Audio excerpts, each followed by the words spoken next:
The ultrasound photo arrived in my messages at 2:17 a.m. No words, no caption. Just an image. A small blurry swirl of black and gray framed by the sterile glow of a hospital light. Her name printed at the bottom. Lena. For a moment, my breath caught somewhere between confusion and dread. My wife was asleep beside me, or I thought she was. Her back rose and fell in the dark, hair splayed across the pillow, the faint blue light from my phone flickering across her skin. I stared at the photo until my eyes began to sting, my chest tightening. Then another message arrived.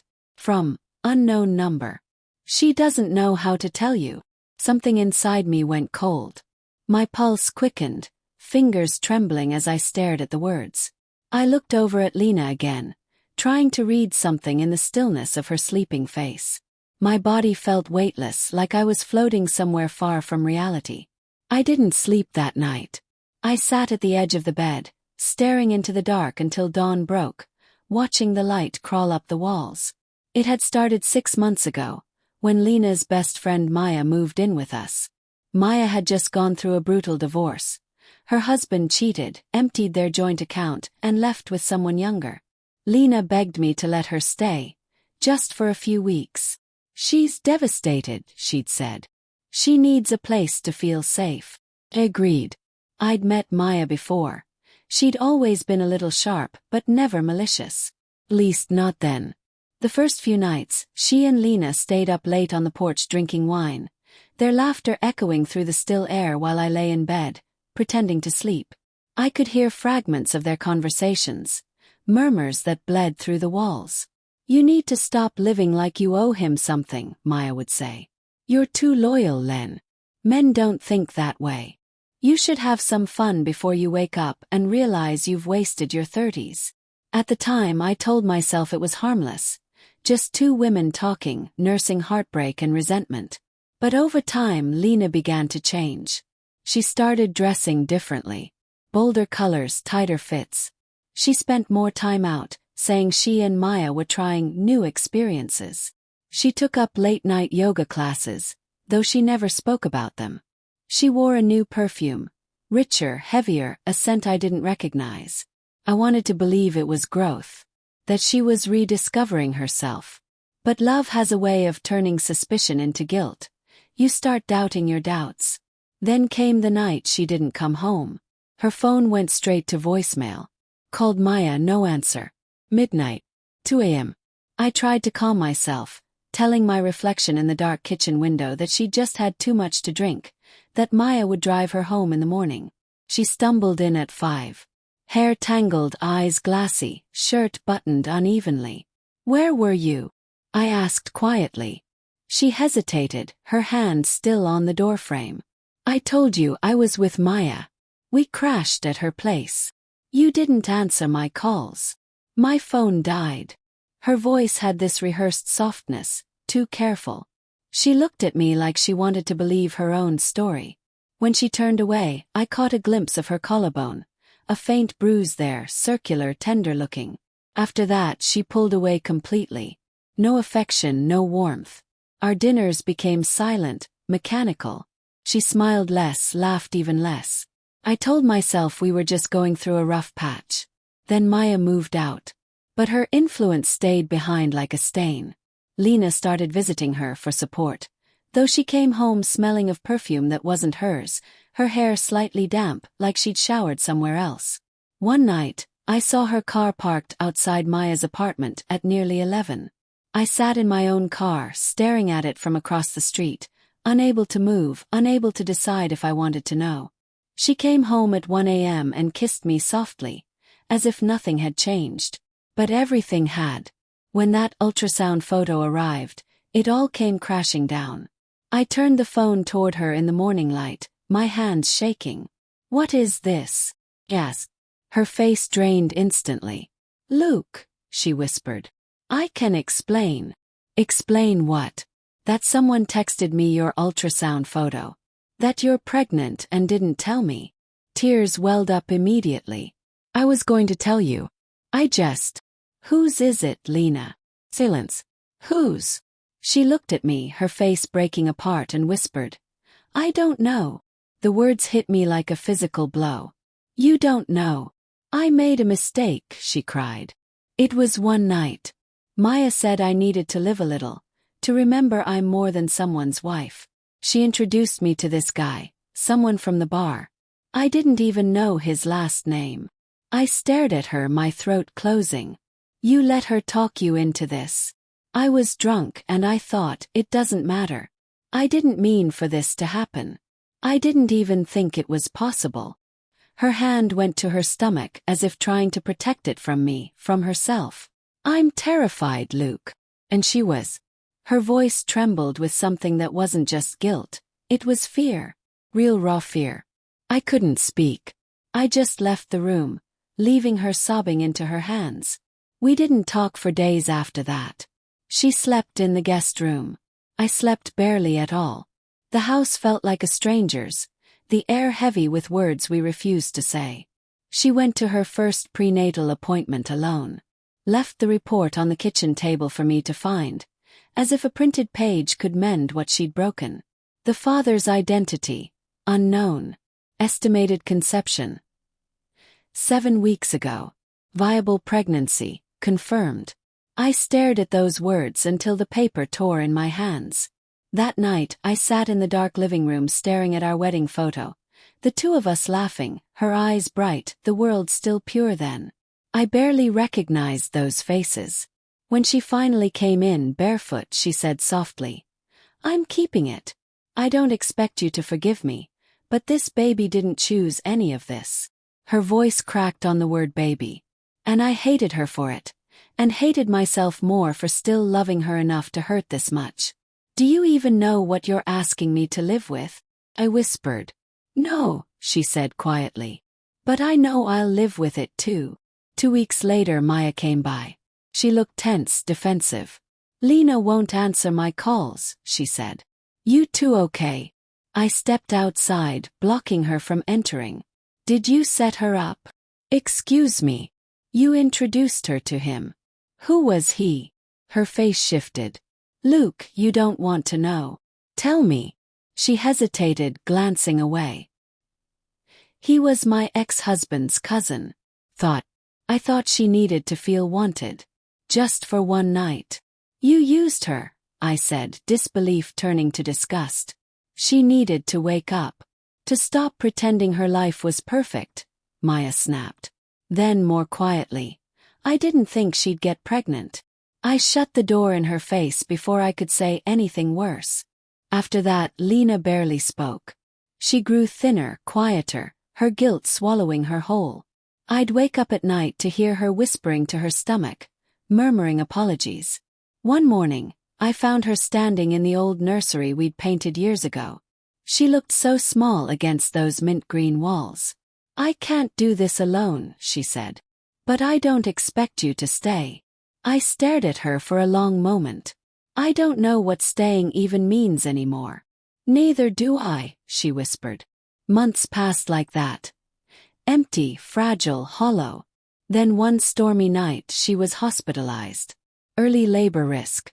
The nurse called me before she did. When I arrived, she was trembling under the thin hospital sheet, eyes swollen from crying. I'm sorry, she said weakly. I never wanted this. I know, I said. For once, there was no anger left. Just exhaustion. The baby came early. Boy. She named him Eli. I stood beside her as he cried for the first time. This tiny, furious sound that somehow broke something open inside me. I looked at him. This innocent life born from ruin. And I didn't see betrayal anymore. I saw consequence. He didn't look like me. Not exactly.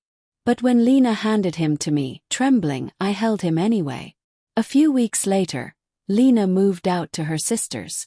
We signed separation papers quietly. No drama, no shouting. Just silence. I still see Eli sometimes. I bring him books, small toys, things to hold on to when he's older. Lena thanks me softly each time.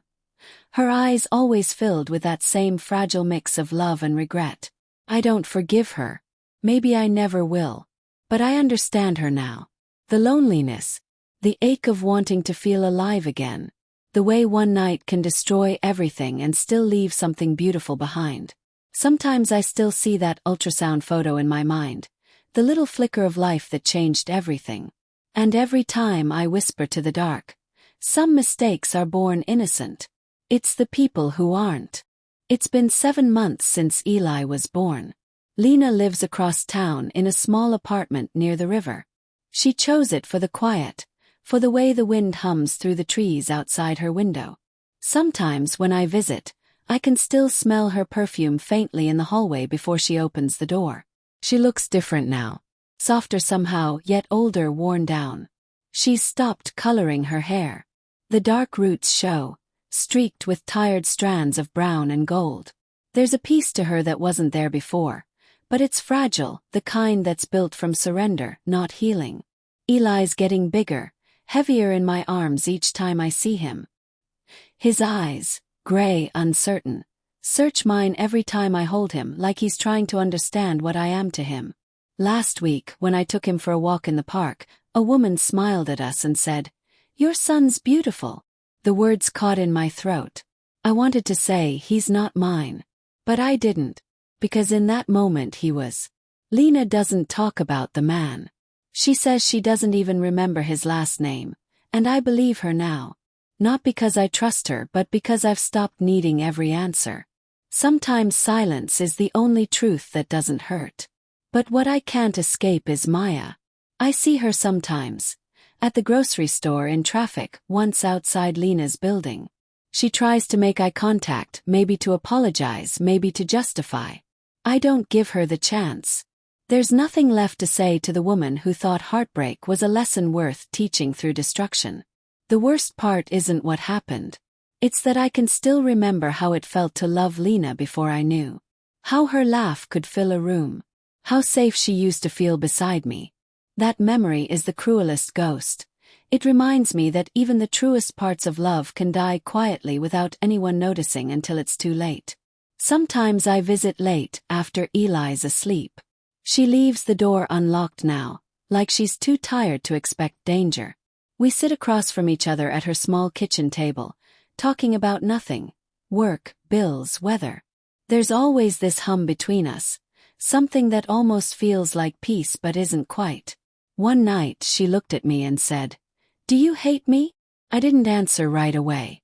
The question hung there, soft and heavy. "I don't think I can," I finally said. She nodded, her eyes glistening. "I hate me enough for both of us." Her voice cracked then, and for a fleeting second, I saw her as she used to be, the woman who'd once believed love could save her from herself.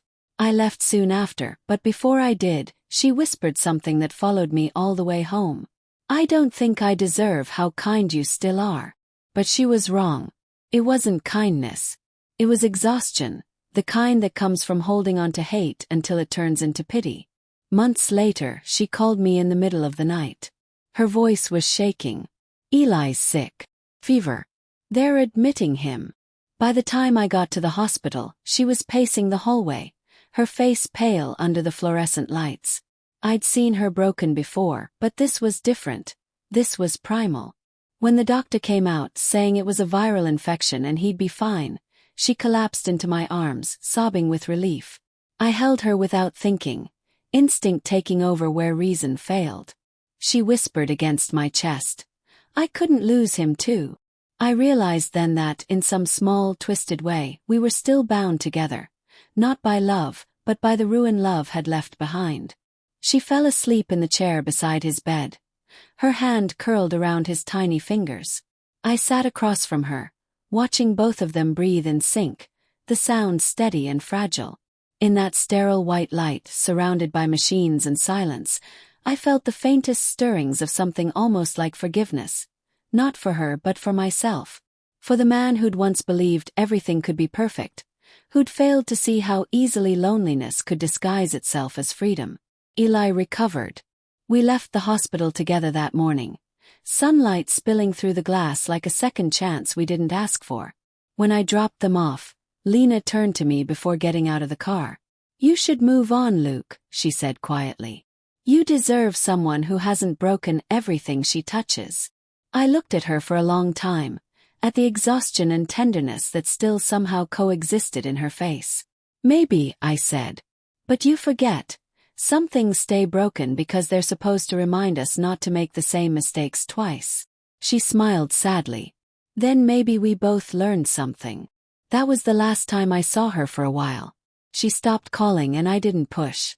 Sometimes that's how forgiveness works. It's not reunion, it's release. Months later she sent me a photo. Eli sitting on the floor, giggling. His tiny hands gripping a toy truck I'd given him. No words, no explanation. Just that photo. I looked at it for a long time before replying with a single message. "He looks happy." She sent a heart emoji back. Nothing more. That night, I stood by the window, the city lights flickering against the dark, and realized something that both hurt and comforted me. We had loved each other once. Deeply. And though that love had twisted into something unrecognizable, its echo had created life. Maybe that was what love did at its worst. It destroyed, but it also left traces. Proof that even broken things could give birth to something pure. I still keep the ultrasound photo. Not as a reminder of betrayal, but of survival. Because in the end, that's what this story became. Not of infidelity or vengeance or pain, but of what remains after the wreckage settles. Sometimes late at night when the world is quiet, I still whisper his name under my breath, Eli, and feel a strange peace wash over me. Maybe love isn't about keeping what you have. Maybe it's about learning how to let go, and still care enough to hope they're okay when you're no longer there to protect them. And every time I think of Lena, her mistakes, my anger, the life that came from both, I remember what I told her that last night together. Some mistakes are born innocent. It's the people who aren't. And somehow that truth hurts less now.